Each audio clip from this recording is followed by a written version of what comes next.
Hello बच्चों, कैसे हैं आप लोग। तो आज हम पढ़ने जा रहे हैं टेलीस्कोप के बारे में और ये टेलीस्कोप का बच्चा सेकंड वीडियो है।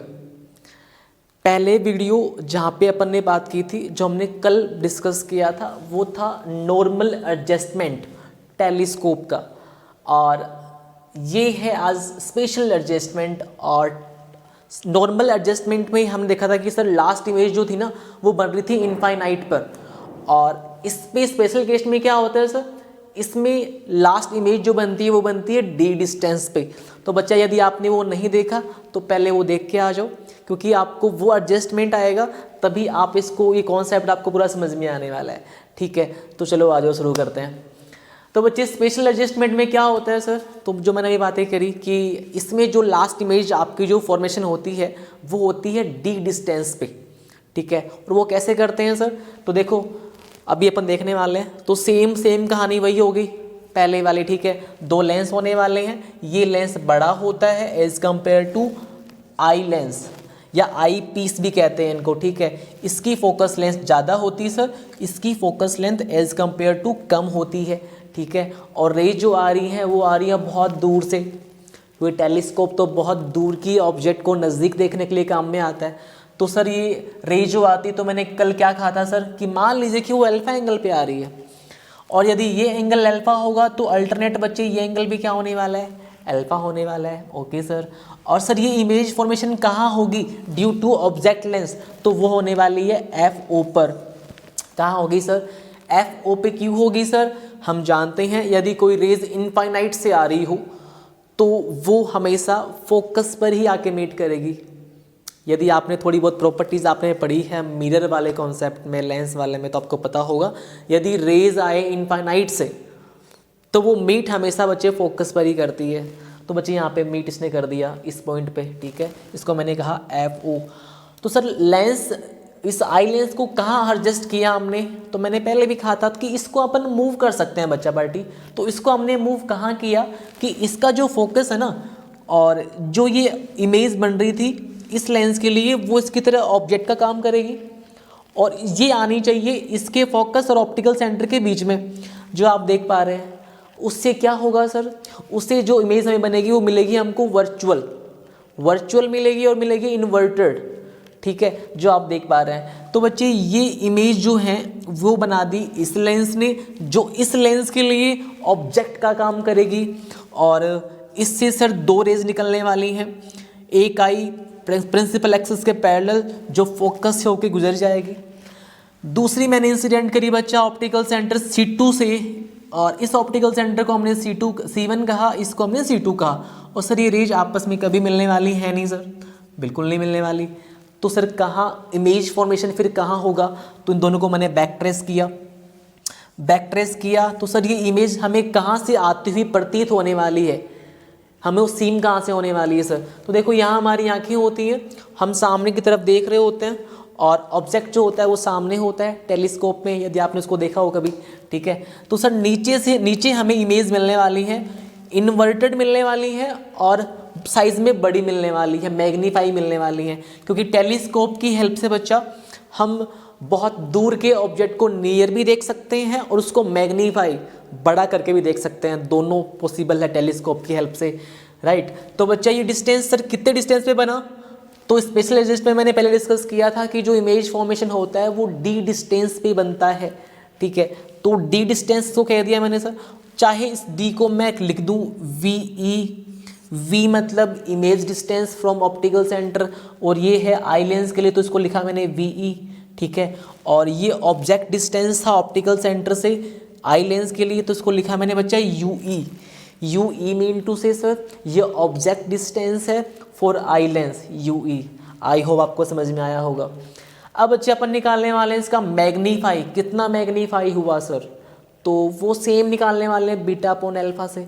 एक चीज़ मैं आपको बता दूं, यहाँ से लेंथ ट्यूब यहाँ पे पूछ सकते हैं स्पेशल एडजस्टमेंट में, और उसमें उस केस में अलग था, इस केस में अलग होने वाला है। तो सर लेंथ कैसे निकालेंगे अपन, तो लेंथ बच्चे सामने हैं आपके, इस डिस्टेंस को हम कहते हैं FO, क्योंकि हमें तो इस लेंस से इस लेंस की डिस्टेंस निकालनी होती है, लेंथ ऑफ ट्यूब इसको बोलते हैं।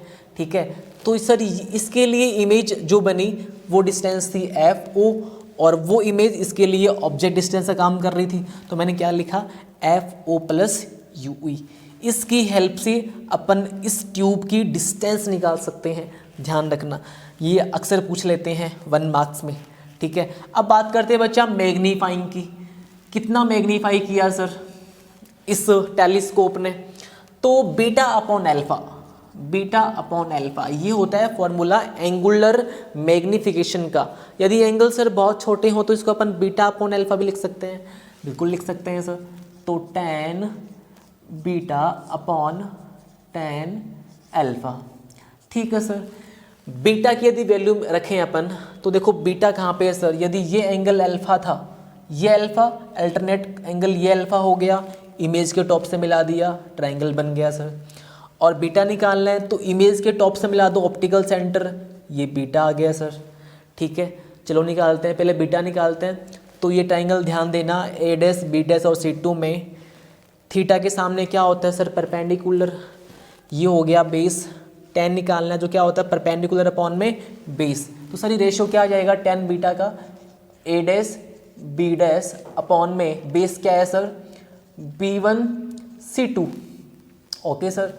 अपॉन में अल्फा निकालना हो यदि तो परपेंडिकुलर अपॉन में बेस, परपेंडिकुलर क्या है sir A dash B dash upon base क्या है सर तो C1 और B1 या फिर B1 C1, बात तो एक ही है, कुछ कट रहा है सर, ये कट गया।